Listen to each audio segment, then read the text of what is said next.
É um prazer muito grande estar falando aqui na TV da Assembleia Legislativa sobre um assunto extremamente palpitante, um assunto do dia, que é a questão dos planos privados de assistência à saúde. Na verdade, nós vamos procurar, na aula de hoje, trazer uma noção geral de como que funciona esse que nós chamamos que é um direito, o direito da saúde suplementar. É o direito que regula a questão dos planos privados de assistência à saúde, que regula a relação jurídica existente entre as operadoras e os consumidores, entre as operadoras e os credenciados, os seus prestadores de serviços, entre a operadora e o agente regulador, que no caso é a Agência Nacional de Saúde Suplementar, e também entre empregados e empregadores, porque na verdade, muitas vezes as empresas acabam possibilitando aos seus empregados um plano de saúde. E há uma relação jurídica por detrás disso. Esse benefício, essa relação pós-emprego, depois que termina o contrato de trabalho, se pode ou não pode participar do plano de saúde. Então nós vamos procurar, na aula de hoje, dar uma visão geral sobre como é que funciona esta regulação dos planos privados de assistência à saúde. Pretendemos, em outras oportunidades, entrar em maiores detalhes, mas hoje a ideia é trazer realmente uma visão geral de como que funciona a regulação aplicável aos planos de saúde, essa relação com os beneficiários, essa relação com os credenciados e essa relação também com uma agência reguladora. Esse é um setor extremamente regulamentado, é um setor que segue uma regulação muito rígida, onde as operadoras e planos privados de assistência à saúde têm que cumprir uma série de requisitos, não só com referência à cobertura, mas com referência também à viabilidade econômica financeira desse segmento. Na verdade, nós estamos tratando de um setor que hoje nós temos praticamente 50 milhões de brasileiros que têm um plano privado de assistência à saúde no aspecto médico hospitalar e temos os outros 16 milhões de brasileiros que têm os chamados planos odontológicos. Nós sabemos que em estados, por exemplo, como São Paulo, o índice de pessoas que têm plano de saúde é bem maior do que os outros estados da federação. E nós sabemos que, e todos nós somos consumidores, Kennedy já falava isso, que todos nós somos consumidores, e todos somos muito preocupados também com essas questões. Periodicamente a gente vê pelos jornais, pelo noticiário, assuntos pertinentes a planos de saúde, operadoras quebrando, operadoras muitas vezes que negam direito aos seus beneficiários, ou seja, é um assunto que interessa a todos nós. Todavia, para nós começarmos a tratar deste assunto com referência aos planos privados de assistência à saúde, nós precisamos ir à lei maior, né? Nós precisamos ir à nossa Constituição Federal para começar explicando, na verdade, a questão da saúde, como que a saúde é vista, o direito à saúde, como que ele é visto pela Constituição Federal, tanto no que concerne a área pública, como no que concerne também a área privada. Então, o primeiro aspecto importante que nós devemos mencionar, e eu sempre gosto de começar essas explanações, com o artigo 196 da Constituição Federal.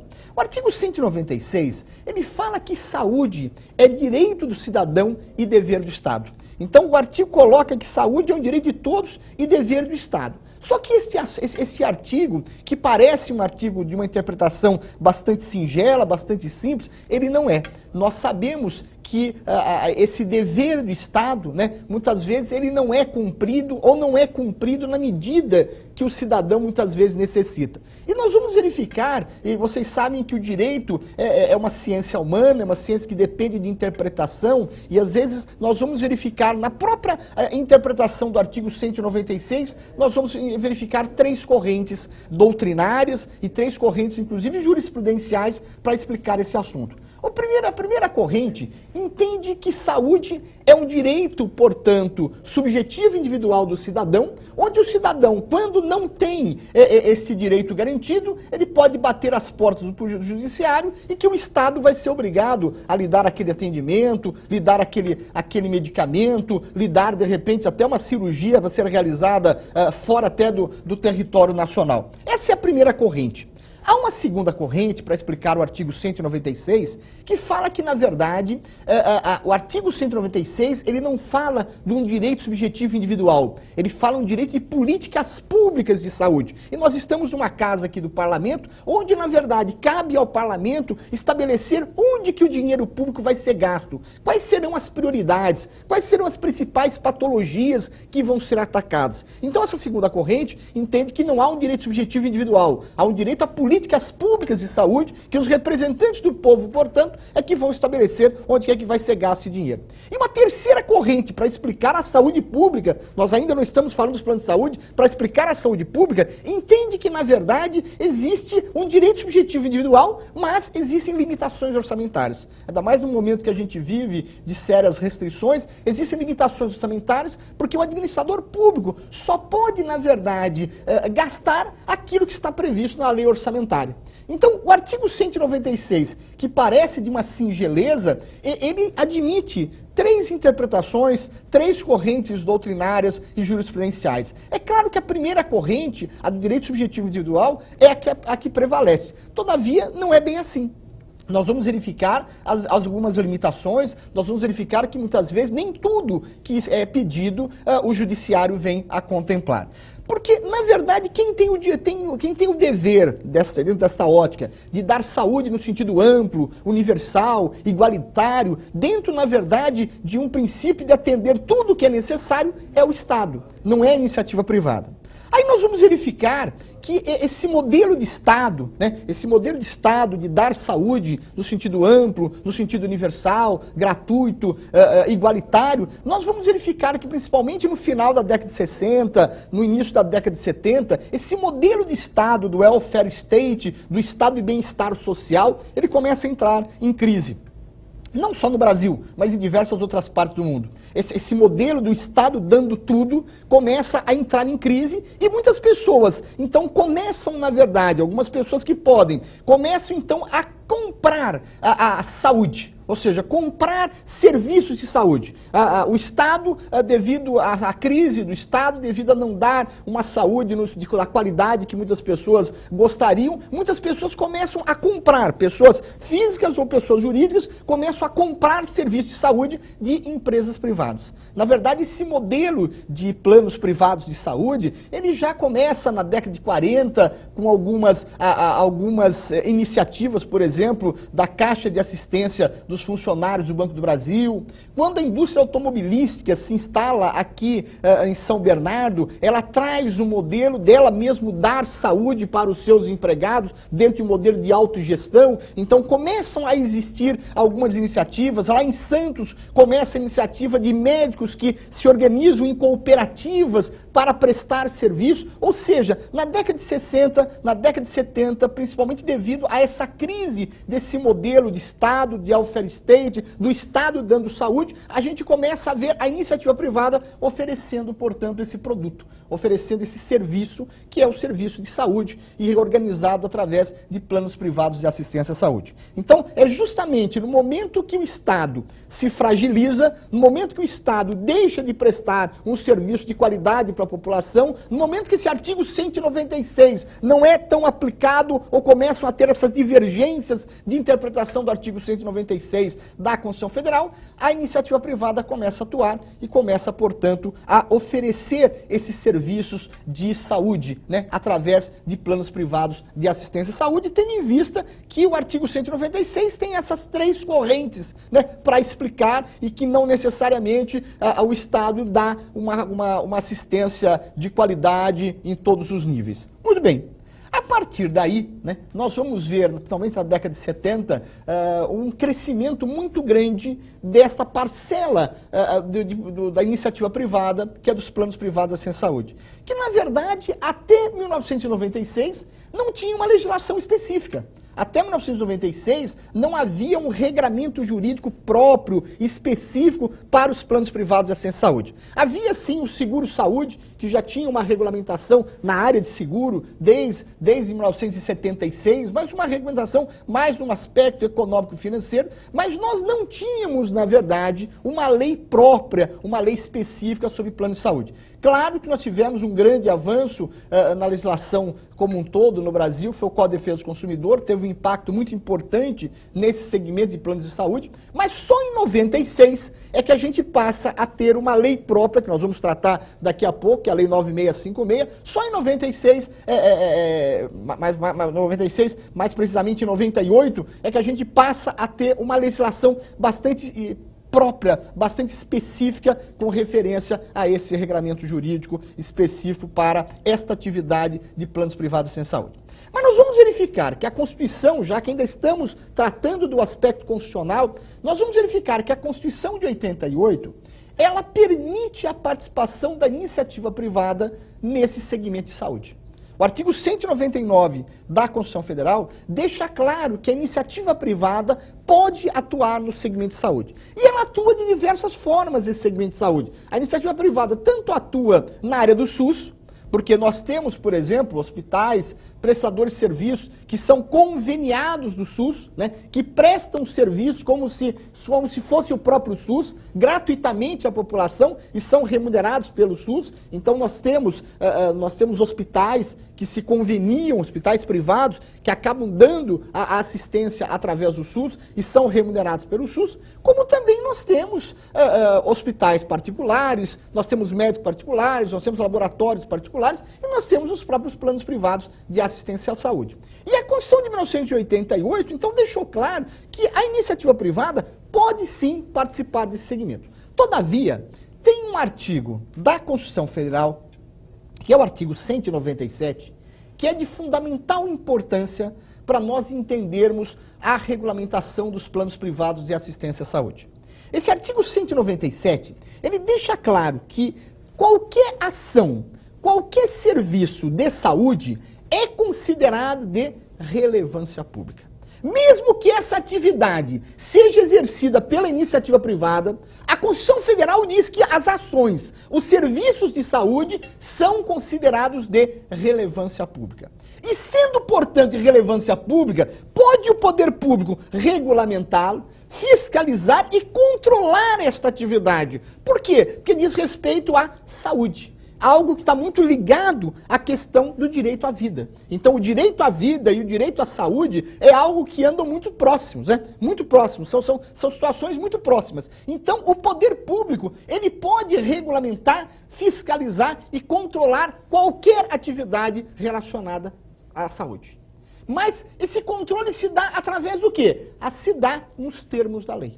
Então, é a legislação que vai, portanto, estabelecer como que será essa fiscalização, como será esse controle, como será esta regulamentação. Mas é uma atividade que a própria Constituição estabelece um caráter mais especial, porque apesar de ser uma atividade privada, podendo também ser pública, mas quando sendo uma atividade privada, ela também é considerada de relevância pública. E sendo, portanto, de relevância pública, pode o poder público regulamentar, fiscalizar, controlar essa atividade. É bom que a gente mencione que, apesar da Constituição Federal falar da existência de um sistema único de saúde, na verdade a gente entende que não há um sistema único. Existem 3 sistemas, né? O sistema único é aquele, na verdade, do artigo 196 da Constituição Federal. É aquele onde o Estado está dando saúde para o cidadão no sentido universal, no sentido gratuito, no sentido igualitário, né? Dentro de um princípio de cobrir todas as necessidades do cidadão. E esse sistema único se faz através do próprio Estado ou através até de particulares que se conveniam a esse Estado. Mas é o Estado que está, na verdade, possibilitando esse atendimento através do Sistema Único de Saúde. Aí nós temos outros 2 sistemas, assim eu entendo. Nós temos o sistema da saúde suplementar, que é justamente esse que nós estamos tratando hoje. É o sistema que é realizado através de planos privados de assistência à saúde. De empresas que se organizam para prestar saúde dentro de um viés particular, mas prestar saúde dentro de um regramento que não é aquele do SUS, da universalidade, da gratuidade, da integralidade, mas é aquilo então que a lei estabelece, né, como possível, que a lei regulamenta, portanto, esta atividade como de planos privados de assistência à saúde. E temos, portanto, uma legislação própria, que é a Lei 9656, de 3 de junho de 1998, que regula, portanto, esse segmento dos planos privados de saúde suplementar. E temos um sistema particular, ou seja, nada impede que o cidadão vá a uma clínica particular, vá a um hospital particular, vá a um laboratório particular e pague, dentro de um contrato de direito civil, um contrato de direito do consumidor, né, não sendo, na verdade, nem aquela obrigação do Estado, nem aquela obrigação de plano de saúde, mas sim numa relação jurídica privada que se faz, portanto, com o prestador de serviço. Muito bem. Quando surgiu a lei dos planos de saúde, isso lá em 98, logo em seguida foi interposta uma ação contra esta lei por entender que esta lei era uma invasão a uma atividade privada, que esta lei regulamentava, cerceava, na verdade, a livre iniciativa. E o Supremo Tribunal Federal veio dizer que não. Essa lei não pode sim o Estado regulamentar uma atividade de planos privados sem saúde da forma como fez. Pode sim o Estado regulamentar essa atividade, porque o artigo 197 da Constituição Federal deixa claro que essa atividade é uma atividade de relevância pública. Sendo, portanto, de relevância pública, pode o Estado regulamentar, fiscalizar e controlar. Não há nenhum abuso, não há nenhuma interferência indevida do Estado nesta área. Podem existir alguns excessos e cabe ao Supremo Tribunal, e ele mesmo, nessa oportunidade, nesse julgamento, acabou resolvendo alguns excessos, mas ele entendeu que pode sim o Estado regulamentar esta atividade privada, que não há, portanto, nenhuma interferência indevida, porque se trata de uma atividade de relevância pública. É uma questão, apesar desta ação ainda não ter sido julgada no Supremo, essa ação direta de inconstitucionalidade foi só apreciada a sua medida cautelar, onde excluiu alguns artigos, mas o Supremo já deixou claro, o Supremo Tribunal Federal já deixou claro que pode sim o Estado regulamentar, fiscalizar e controlar essa atividade. Muito bem, e aí nós vamos verificar que até 98 nós não tínhamos uma legislação específica sobre os planos de saúde. Nós tínhamos o direito civil, nós tínhamos o direito do consumidor que representou um marco muito importante no mundo jurídico nosso, né? O Código de Defesa do Consumidor, que é a Lei 8.078, que trouxe realmente uma verdadeira revolução dentro da área jurídica, inclusive no que concerne aos planos privados sem saúde. Aqui em São Paulo, logo depois do advento do Código de Defesa do Consumidor, nós vimos os movimentos de discussão dos contratos de plano de saúde com referência à AIDS, né? Porque naquela época a AIDS ela não era exclusão contratual. E aí começou um movimento aqui em São Paulo, liderado pela advogada Rosana Chiavassa, no sentido de fazer com que a AIDS fosse coberta pelos planos de saúde, que fosse considerada uma cláusula abusiva. Nós começamos a ver movimentos até de direito penal nas delegacias de consumidor, levando então muitos planos de saúde a discutir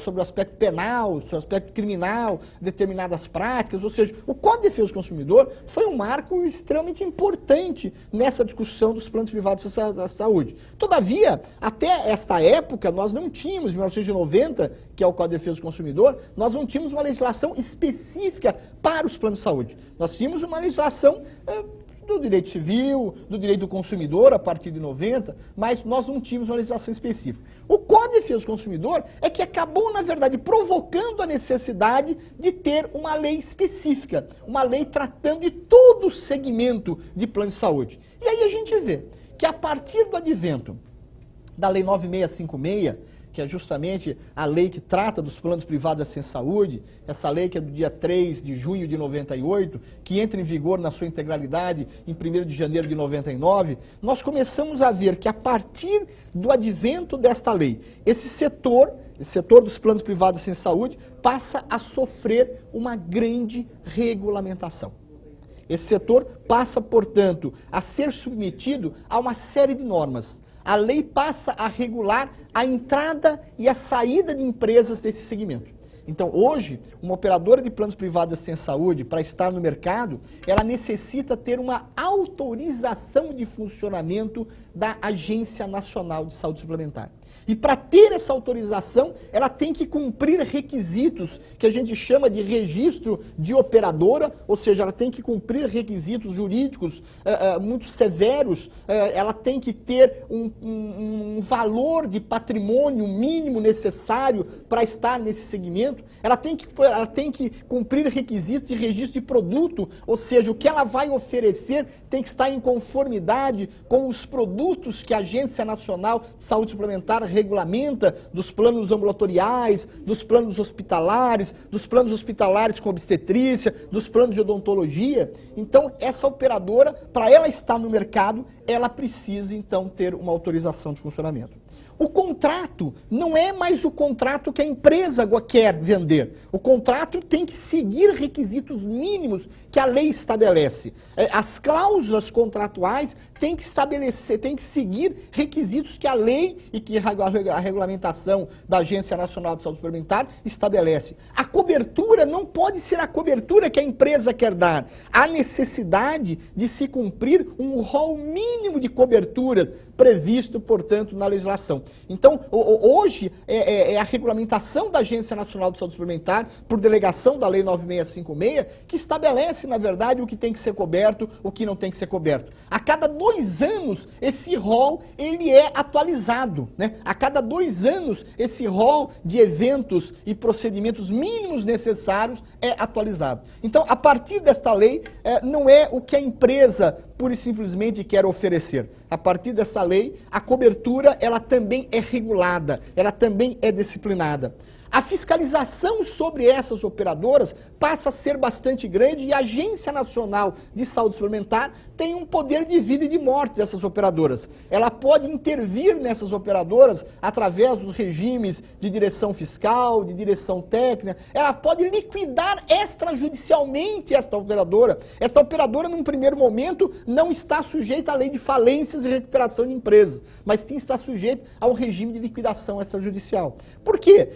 Se aplica para os planos privados de assistência à saúde uma regulação jurídica muito parecida que aquela que é aplicada aos bancos, aquela que é aplicada às seguradoras, aquela que é aplicada aos consórcios. Por quê? Porque a operadora de plano privado de assistência à saúde, ela capta dinheiro na economia popular. Né? Ela capta dinheiro na sociedade. Né? Na verdade, ela capta dinheiro e vai dar a cobertura daqui a... Essa operadora, ela precisa estar rígida, ela precisa estar sólida, não só hoje, amanhã e depois, mas daqui a 5, a 10, a 15, a 20, 30 anos. Né? Então, na verdade, há uma preocupação muito grande da legislação e um controle muito grande do aspecto econômico-financeiro, da viabilidade econômica desta operadora. E na medida que essas operadoras não venham a cumprir alguns requisitos mínimos que a legislação estabelece, pode, portanto, a Agência Nacional intervir nessas operadoras através de regime fiscal, de regime de direção técnica, através até da sua liquidação judicial, da terminação da alienação compulsória da sua carteira, ou seja, a agência tem poder para excluir do mercado determinadas operadoras. E a partir, então, portanto, desta regulamentação, também as operadoras não podem mais rejeitar ninguém por problemas de idade ou problema de patologia, problema de doença. Então, a operadora não pode negar, na verdade, acesso a uma pessoa no plano de saúde por problema da sua idade, né, por ser idoso, ou por um problema de ela ter uma patologia. Existem tratamentos jurídicos para isso, os prazos de carência, os prazos de cobertura parcial temporária, mas não pode negar o acesso a dessas pessoas nos planos privados de assistência à saúde. Então, a partir, portanto, da Lei 9656, a partir da regulamentação dos planos de saúde, esse setor como um todo passou a estar sujeito a uma séria regulamentação, né? Regulamentando a entrada e saída dessas empresas, regulamentando o contrato, os requisitos do contrato, regulamentando a interferência que pode a agência, o Estado intervir nessas operadoras, analisando a responsabilidade dos seus dirigentes, que assumem uma responsabilidade patrimonial, pessoal, em relação a essa operadora.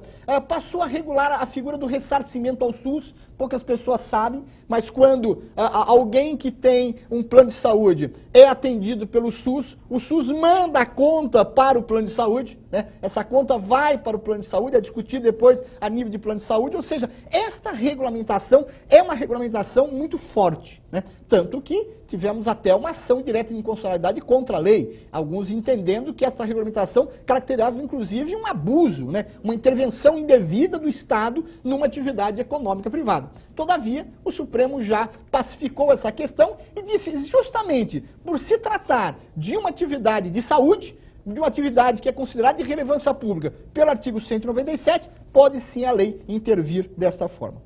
E aí nós vamos verificar que esta lei, ela traz algumas particularidades, essa lei e a sua regulamentação. Primeiro, ela é uma típica norma de dirigismo contratual. O que significa dirigismo contratual? O dirigismo contratual é quando o Estado passa a intervir numa relação jurídica privada, aonde ele estabelece cláusulas mínimas obrigatórias do contrato, quando ele estabelece cláusulas consideradas abusivas de um contrato, quando o Estado estabelece estándares, padrões jurídicos que devem ser observados em determinado contrato. Então, isso é o dirigismo contratual. O dirigismo contratual é uma teoria que se contrapôs ao liberalismo clássico. Na época de Adam Smith, né, do liberalismo clássico, o contrato fazia lei entre as partes. Há, inclusive, uma frase que o pessoal da área jurídica gosta muito de falar em latim, chamada pacta sunt servanda. Ou seja, aquilo que foi pactuado tem que ser cumprido, né? Então, lá no liberalismo clássico, lá na época de Adam Smith, na verdade, o contrato, aquele contrato que fosse assinado, que fosse entabulado pelas partes, ele tinha que ser cumprido, porque aquele contrato, na verdade, fazia lei entre as partes. Todavia, ao longo do tempo, foi se verificando que nem sempre o contrato era fruto de um acordo de vontades. Muitas vezes o contrato era fruto da imposição da vontade do mais forte para o mais fraco. Então, nessa situação, não há liberdade de contratar, há uma imposição. Nós vamos pegar, por exemplo, setores de monopólios ou setores de oligopólios, onde você não tem com quem contratar, a não ser com aquela pessoa. Então, foi se verificando ao longo do tempo que nem sempre o contrato representava um acordo de vontades. Nem sempre poderia o Estado deixar as partes à vontade para celebrar o contrato. E aí então se cria essa teoria, a teoria do dirigismo contratual, reconhecendo que em algumas situações, em alguns segmentos, deve o Estado atuar. Deve o Estado, portanto, regular. Deve o Estado disciplinar como é que tem que ser o contrato. Não deixando, na verdade, a liberdade das partes, porque muitas vezes o mais forte acaba impondo a sua vontade sobre o mais fraco. A nossa lei, o nosso marco regulatório, que trata dos planos privados de assistência à saúde, é justamente uma norma de dirigismo contratual, onde o Estado passa a reger o contrato, o Estado passa a estabelecer o contrato, o Estado passa a estabelecer as condições mínimas, as cláusulas obrigatórias, as coberturas mínimas que devem ser observadas. E esse é o nosso marco regulatório. A nossa Lei 9656 é exatamente uma norma de dirigismo contratual, onde o Estado passa a reger o contrato. Não mais os particulares têm, na verdade, liberdade de estabelecer qual é a cobertura. Por sinal, esse assunto é um assunto que está muito em voga hoje. O ministro da Saúde, ainda recentemente, estava querendo flexibilizar um pouco isso, fazer com que tenha a possibilidade de ter planos mais baratos no mercado, mas há uma discussão muito grande a respeito disso. Há uma discussão muito grande a respeito disso, entendendo se é possível estabelecer isso, estabelecer padrões menores e inferiores ao que nós temos hoje, né? Porque a lei 9656 e a sua regulamentação, a Agência Nacional, veio a estabelecer um padrão mínimo de cobertura que deve ser observado por todas as empresas que queiram estar nesse setor. Então, na verdade, a nossa lei, o nosso marco regulatório, o marco disso tudo que nós estamos falando, é a Lei 9656, de 3 de junho de 98, que entra em vigor na sua plenitude em 1º de janeiro de 99, que trata a respeito da regulação dos planos privados de assistência à saúde. Nós vamos verificar que, inicialmente, nós tivemos o CONSUL, o Conselho Nacional de Saúde Suplementar, um órgão de Estado, regulando algumas questões da lei. Mas nós vamos verificar que em 2000, né, porque inicialmente a Lei 9656 ela tinha dois braços. Um braço assistencial, que era ligado ao Ministério da Saúde, e um braço econômico-financeiro, que era ligado à SUSEP, a Superintendência de Seguros Privados. Então, no início da lei, nós tínhamos, na verdade, dois braços, dois comandos dessa lei. Essa lei, é bom que se diga também, que ela sofreu muitas alterações ao longo do tempo. Ela é aprovada num dia pelo parlamento, e no dia seguinte, devido a um acordo que foi lá realizado, ela foi alterada por medida provisória. E naquela época, as medidas provisórias, elas regiam pelo prazo de 30 dias. Se não aprovadas, elas caíam por decurso de prazo, e aí era editada uma nova medida provisória. Foram 44 medidas provisórias. Se nós verificarmos a lei que nós conhecemos hoje, em relação àquela lei que foi aprovada no Senado, vocês vão verificar que apenas um artigo permanece inalterado. Os outros foram todos alterados no longo do caminho. Então, essa aprovação da lei também foi muito tumultuada e teve uma série de erros e acertos ao longo do caminho até chegar ao que nós conhecemos. Então, inicialmente, nós tínhamos dois braços, né? Um braço assistencial ligado ao Ministério da Saúde e depois um braço econômico-financeiro ligado ao SUSEP. Mas esse modelo não deu muito certo. E em 2000 é criada, então, a Agência Nacional de Saúde Suplementar. E aí passa, o comando da lei, na verdade, está nas mãos de um órgão regulador, de uma agência reguladora. Nos moldes das outras agências que foram criadas anteriormente, a Anatel, a Anael, a ANP, a Anvisa. Então, uma agência reguladora, que tem características muito diferentes. É uma autarquia especial que tem, os seus membros têm uma independência maior em relação à questão do governo, né? Nas autarquias normais, quando cai o ministro, cai todo mundo. Uma agência reguladora não, ela tem um regramento jurídico diferenciado. Os seus membros têm mandato, têm autonomia financeira, têm determinadas características que fazem com que a agência seja mais um órgão de Estado do que um órgão de governo. Onde essas agências, elas têm poderes, na verdade, poderes, como diz a professora Leila Quellar, poderes quase legislativos e poderes quase judiciários. Por quê? Porque elas criam normas. Elas criam normas e elas julgam. As decisões da agência ficam dentro da agência. A primeira instância são dentro da própria agência. Não tem nenhum órgão de governo superior ou que pode rever uma decisão da agência. Só o judiciário. Então, aí, em 2000, é criada a Agência Nacional de Saúde Suplementar, que passa a ser o órgão regulador, normatizador e fiscalizador desse segmento. A Agência Nacional de Saúde Suplementar passa a ter o papel de poder de polícia administrativa, de poder de dar a concessão para a entrada, como também para expulsar desse setor determinadas operadoras. A Agência Nacional de Saúde Suplementar,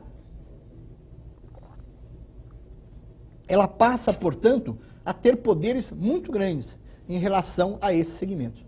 Ela cria normas, porque, na verdade, né, a lei que cria a agência, ela estabelece um poder muito grande, estabelece, vamos dizer assim, delegações abertas para que a agência possa regular esse setor. E regular é mais do que regulamentar. Né? Porque quando a gente fala de um decreto regulamentador, é aquele decreto que vai explicitar a lei.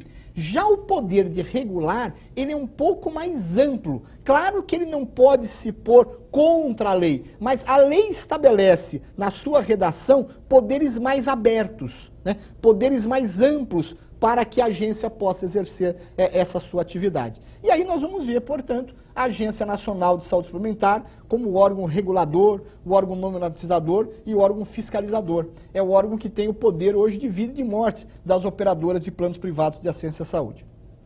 E um aspecto também importante a gente mencionar é que a espinha dorsal desta lei se assemelha muito, né, esta lei, esse contrato de plano de saúde, ele se assemelha muito a um contrato de seguro. A ideia, tanto que nós temos uma das modalidades, é o seguro-saúde, mas é uma das modalidades. Mas a espinha dorsal, o DNA desta lei, é um DNA securitário. E se assemelha muito a um contrato de seguro. Mas nós vamos ver que tem algumas semelhanças, mas tem algumas diferenças do contrato de seguro. Quando nós falamos de um contrato de seguro, nós vamos verificar os 3 elementos principais do contrato de seguro são a incerteza, o mutualismo e a previdência. A incerteza, porque o contrato de seguro, ele na verdade se impõe para uma situação futura e incerta. Então, a pessoa, por exemplo, que compra um carro, ela faz um seguro para se porventura um dia ela tiver um problema qualquer, uma batida qualquer, o seguro pode indenizar. Mas essa batida tem que ser posterior à entrada dela no seguro, porque o seguro ele cobre um evento futuro e incerto. E aí começou o primeiro problema da lei. Por quê? Porque quando se trata da questão de saúde, e a grande discussão que nós tínhamos antes mesmo do advento da lei, quando nós estávamos só na discussão do Código de Defesa do Consumidor, é a questão das doenças e lesões pré-existentes. O grande problema que tinha antes do advento da lei era que todos os contratos excluíam, na verdade, as doenças e lesões pré-existentes. E aí começou o primeiro problema da lei. Olha, se essa lei tem uma espinha dorsal de um contrato de seguro, e se o seguro não cobre o que é anterior a ele, como é que fica a questão da doença e lesão pré-existente? Que foi justamente o motivo que ensejou o primeiro projeto de lei lá no Senado para discutir a lei de plano de saúde. E aí o legislador o que fez? Ele criou uma figura de um tipo de carência para as doenças e lesões pré-existentes. Ou seja, as doenças e lesões pré-existentes são cobertas pelo plano de saúde. O plano de saúde tem que cobrir também as doenças anteriores à sua contratação. Todavia, o legislador estabeleceu uma categoria diferenciada de carência para as doenças e lesões pré-existentes, que o legislador não chama de carência, chama de cobertura parcial temporária. Vocês sabem que os planos de saúde, assim como os seguros, têm períodos de carência. A lei estabelece 24 horas para urgência e emergência, 180 dias como prazo máximo para consultas, exames, internações, e aí as empresas até 180 dias podem estabelecer prazo de carência até diferenciados, e 300 dias para partos a termos, partos que ocorrem dentro do termo normal de gestação. Essas são as carências previstas na lei. Todavia, ao lado das carências, a lei criou uma outra figura que, como eu disse, ela não chama de carência, chama de cobertura parcial temporária para as doenças e lesões pré-existentes. De forma que essa doença, cobertura parcial temporária, que é assim que a lei estabelece, para as doenças e lesões pré-existentes, são de até 24 meses. E essa cobertura parcial temporária, ela somente se aplica a leitos cirúrgicos, procedimentos de alta complexidade ou de alta tecnologia, assim definidos pela Agência Nacional de Saúde Suplementar, onde a operadora pode, portanto, impor, naquela situação da doença e lesão pré-existente, pode impor essa carência diferenciada que a lei não chama de carência. Todavia, deve o consumidor, quando ingressa no plano de saúde, ele então declarar quais são as doenças pré-existentes que ele tem e, portanto, para aquelas doenças pré-existentes, ele vai ficar sujeito a uma carência diferenciada, que a lei chama de cobertura parcial temporária, que é de 24 meses para leitos cirúrgicos, procedimentos de alta tecnologia e de alta complexidade. O resto ele tem direito a tudo, seguindo os prazos de carência normal. E de forma que, se o consumidor não omitir, deliberadamente, que ele tem uma doença e lesão pré-existente, e ele lá, na sua declaração, ele fala que não tem, e se amanhã a operadora vier a descobrir isso, que ele omitiu essa informação, esse contrato pode ser rescindido por fraude. A norma prevê a possibilidade da operadora rescindir por fraude um plano privado de assistência à saúde, um plano individual familiar de assistência à saúde, ou até um plano coletivo, dependendo da situação, se o consumidor deliberadamente omite que ele tem uma doença e lesão pré-existente. Todavia, a prova dessa doença e lesão pré-existente para levar à fraude, para levar à rescisão do contrato, é uma prova que tem que ser feita pela operadora. E a operadora tem que provar duas coisas. Tem que provar tanto a natureza pré-existente da patologia, como provar que o consumidor tinha conhecimento, quando assinou o contrato, da existência daquela doença e ele não declarou. Então, dentro de um princípio da boa-fé, dentro do princípio da boa-fé objetiva, existe essa possibilidade. Mas aí nós vamos verificar que o primeiro elemento, na verdade, do contrato seguro, que era a incerteza, o legislador, então, ele flexibilizou esse elemento da incerteza, dizendo que sim, é possível a cobertura das doenças e lesões pré-existentes. Todavia, o consumidor fica sujeito a um prazo de carência diferenciado, que o legislador não chama de carência, de até 24 meses. Esse é o primeiro requisito do contrato de seguro. O segundo requisito do contrato de seguro, e isso é muito importante para a aplicação aos planos de saúde, é o mutualismo. O que é o mutualismo? O mutualismo é a socialização do risco. Um contrato de seguro, então imagine, por exemplo, numa sala, se as pessoas se reunirem para fazer um contrato, por exemplo, de seguro de automóvel. Então cada um paga um pouco, nem todos vão ter o seu automóvel furtado, nem todos vão ter problemas com o seu automóvel, e se cria um fundo, e aquele que porventura vier a ter problema, né, esse fundo vai pagar o estrago que ele teve. Isso é a ideia do mutualismo, é a socialização do risco. Nós, então, cada um paga um pouquinho, porque nem todo mundo vai ter aquele problema no mesmo momento, nem todo mundo vai ter aquele gasto no mesmo momento, então se faz o mutualismo. O plano de saúde leva em consideração essa ótica. Por quê? Porque você pode pagar vários anos do plano de saúde e nunca precisar do plano de saúde. Ou seja, você pode pagar 10, você pode pagar 100 e não precisar ou precisar quase nada gastar do plano de saúde. Como também pode acontecer uma outra situação de você pagar 10, mas precisar de 100. Quer dizer, de repente você precisa de uma cobertura muito ampla, acontece um infortúnio qualquer na sua vida e você vai precisar de uma cobertura que você vai gastar muito mais do que você contribuiu. Então, na verdade, é esta a lógica do plano de saúde. É muito comum, muitas vezes, as pessoas falam, Toro, olha, eu pago um plano de saúde há tanto tempo e eu nunca precisei nada, eu só dou lucro para essa empresa. Eu falei, olha, que bom que você nunca precisou, mas um monte de gente está usando o seu dinheiro.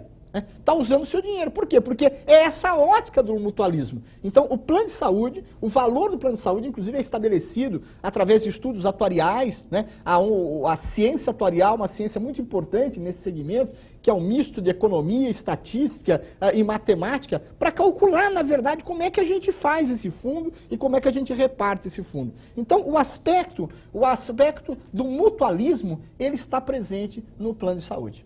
E o terceiro é justamente o elemento do contrato de seguro, que se aplica, então, a essa situação, é justamente a previdência. Ou seja, nós estamos nos prevenindo, nós estamos nos precavendo, né? Então, quando eu pago um plano de saúde, é para que se amanhã eu tiver um infortúnio, se amanhã eu tiver um problema, eu não tenho que vender o meu carro, eu não tenho que vender minha casa, eu não tenho que fazer, não, porque, na verdade, eu fui constituindo, na verdade, esse fundo, ou participando desse fundo de mutualismo, né? E eu, então, vou ter direito à assistência nos limites lá das coberturas que foram contratadas de acordo com o meu plano de saúde. Então, essa é a ideia. A espinha dorsal da lei é uma espinha dorsal, um DNA de seguro, né? É um verdadeiro seguro que nós fazemos. Pois bem, nesses últimos anos, dentro da regulação, melhor dizendo, dos planos privados da Ciência Saúde, eu gostaria de destacar alguns fatos. Primeiro, o Código de Defesa do Consumidor. O Código de Defesa do Consumidor, a Lei 8.078, que é de 1990, de 11 de março de 1990, foi um verdadeiro marco no mundo jurídico brasileiro. O Código de Defesa do Consumidor esse foi aplaudido no mundo todo, o Código de Defesa do Consumidor esse que serviu de base até para o Código Civil brasileiro agora recentemente. Então, o Código de Defesa do Consumidor trouxe uma série de marcos no mundo jurídico. O princípio da inversão do ônus da prova, a superioridade do consumidor, o reconhecimento da fragilidade do consumidor no mercado de consumo, uma série de mecanismos de defesa, de promoção do direito do consumidor. Foi um marco importante para nós chegarmos até a regulação dos planos de saúde, até nós chegarmos à Lei 9656. Outro marco importante, por incrível que pareça, é o Plano Real. Por que o Plano Real? Porque antes do Plano Real, e os mais antigos hão de se lembrar disso, antes do Plano Real, as empresas, muitas vezes de plano de saúde, ganhavam dinheiro, era na ciranda financeira. Por quê? Porque normalmente o plano de saúde é um regime de pré-pagamento. Primeiro você paga, para depois você usar. Então as empresas ganhavam dinheiro como? Justamente no giro do dinheiro. Como eles trabalham num regime de pré-pagamento, eles primeiro recebiam para depois ter que pagar, iam pagar as contas aqui 30, 60, 90, discutia uma parte, glosava a outra. Ou seja, se ganhava dinheiro, era no giro do dinheiro. Quando veio o Plano Real, acabou com essa lógica inflacionária. Se vocês verificarem os balanços das operadoras de plano de saúde anteriores, portanto, ao Plano Real, o lucro era um lucro inflacionário. Acabou. A ciranda financeira, o Plano Real, acabou com a ciranda financeira. Então, hoje, o plano de saúde é uma empresa privada que tem que ter lucro, como toda empresa, mas tem que ter lucro dentro da sua operação, não é através da ciranda financeira. Isso mudou uma série de coisas. A Lei 9656, como eu já mencionei, é o nosso marco regulatório, é a partir dela que a gente passa a tecer todas essas considerações, e foi alterada 44 vezes, né, através de 44 medidas provisórias. A Lei 9961, que é a lei que cria, na verdade, a Agência Nacional de Saúde Suplementar, né, e essa agência passa, então, a ter esses poderes de regulação no sentido mais amplo, não só de regulamentação, mas de regulação desse segmento, né, que passa a exercer o poder de polícia, né, que passa a ser a responsável pela entrada e saída de operadoras do mercado. E nós tivemos uma resolução normativa muito importante também, que é a Resolução Normativa 279, que trata da relação entre o empregado e o empregador quando a empresa dá um plano de saúde para o seu empregado. O empregado que contribui, total ou parcialmente, para o plano de saúde que o seu empregador contrata, esse empregado, após a ruptura do contrato de trabalho, ou seja, após a rescisão do contrato de trabalho, desde que sem justa causa, ele tem, em determinadas situações previstas na lei, ele tem o direito de permanecer no plano de saúde. Nós temos duas situações específicas que tratam o direito de permanência do empregado após a ruptura do contrato de trabalho no plano do seu empregador. Uma é se ele ficar desempregado. Então, se ele ficar desempregado, ele pode ficar ainda no plano vinculado ao seu empregador, mas ele vai ter que pagar tanto a parte que ele pagava como a parte do empregador, né? Mas ele pode permanecer por um período mínimo de 6 meses e no máximo 24 meses, e se ele entrar no novo emprego, ele perde, portanto, o direito de permanecer, mas existe essa condição de permanecer, e o aposentado, né? O aposentado também tem direito de permanecer no plano de saúde do seu empregador por um período que, se ele contribuiu por mais de 10 anos, ele tem direito até o fim da vida dele de continuar no plano. Se ele contribuiu por menos de 10 anos, a cada ano de contribuição, ele tem direito, portanto, de permanecer no plano de saúde de uma forma proporcional ao ano de contribuição. Mas para que esse direito exista, ele tem que contribuir para o plano, ou seja, ele tem que participar do custeio do plano. Se ele só participa a título de coparticipação, ou seja, quando ele vai em algum lugar, ele tem que pagar uma percentagem,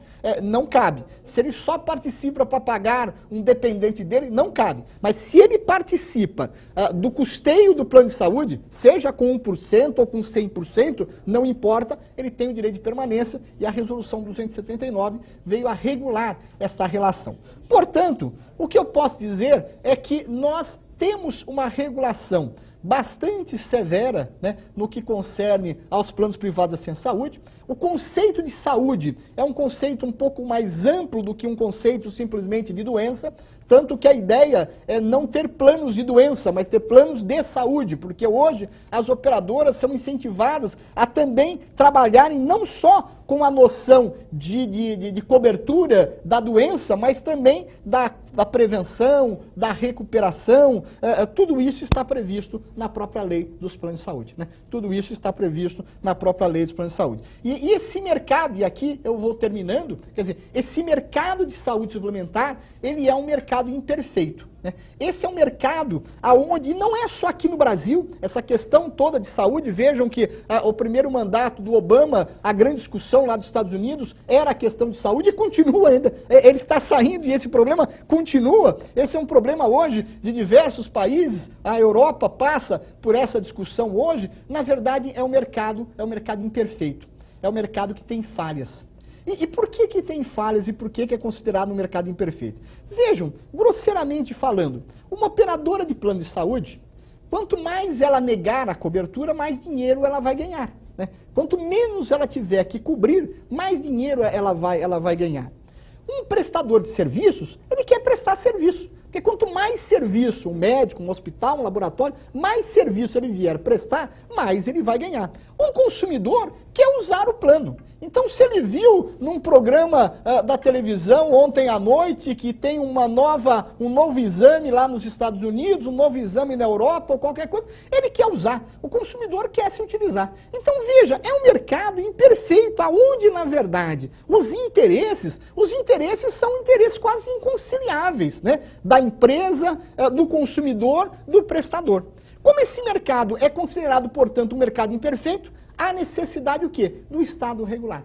Há necessidade do Estado disciplinar, na verdade, esse mercado. Há necessidade do Estado coibir os abusos que possam ter, tanto de prestadores, como de operadoras, como de consumidores. Há necessidade do Estado, portanto, regular o que nós chamamos das falhas de mercado. E cabe, portanto, à regulação fazer exatamente isso. Regular as falhas de mercado. Coibir as falhas de mercado. A Lei 9656, ela veio exatamente para esta finalidade, para coibir os abusos. Abusos praticados por operadoras, abusos praticados por prestadores, abusos praticados pelos próprios consumidores. Claro que a ótica da lei na verdade, são as prestadoras, são as operadoras de planos privados de assistência à saúde, mas a lei, ela tem a finalidade de coibir os abusos praticados, principalmente pelas operadoras de planos privados de saúde. E por isso que nós temos essa regulação, é para isso, portanto, que a Lei 9656 foi estabelecida